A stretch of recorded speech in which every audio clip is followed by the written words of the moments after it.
Made in America. It's a phrase rarely seen in the apparel industry.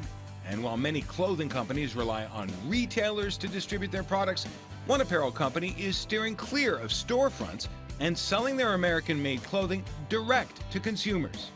I'm Bayard Winthrop, and we reimagined the apparel supply chain to unlock the best of American manufacturing.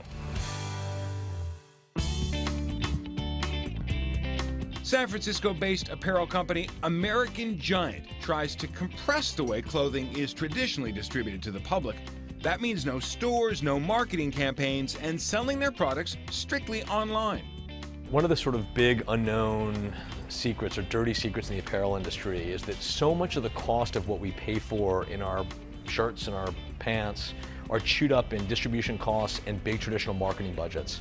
What American Giant is trying to do is to not invest in those things and invest much more in the things that matter to customers. So putting a lot of money into materials, into craftsmanship. That business model also means having every item of clothing made in the United States, something that many clothing manufacturers shy away from.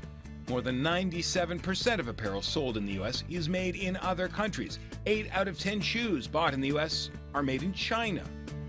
The really simple analysis there says I can pay a worker overseas something less than what I can pay an American worker, and that's true. But what's lost in that very blunt analysis is if you think about what it takes to manufacture and manufacture well overseas, there's a lot of distance, a lot of language barriers, a lot of time differentials.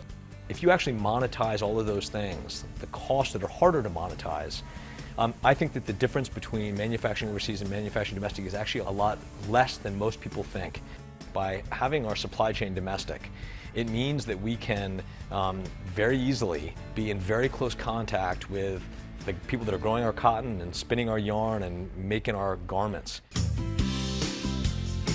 But made in the U.S. also means higher wages and consumers paying top dollar, and in most cases, more than garments made overseas.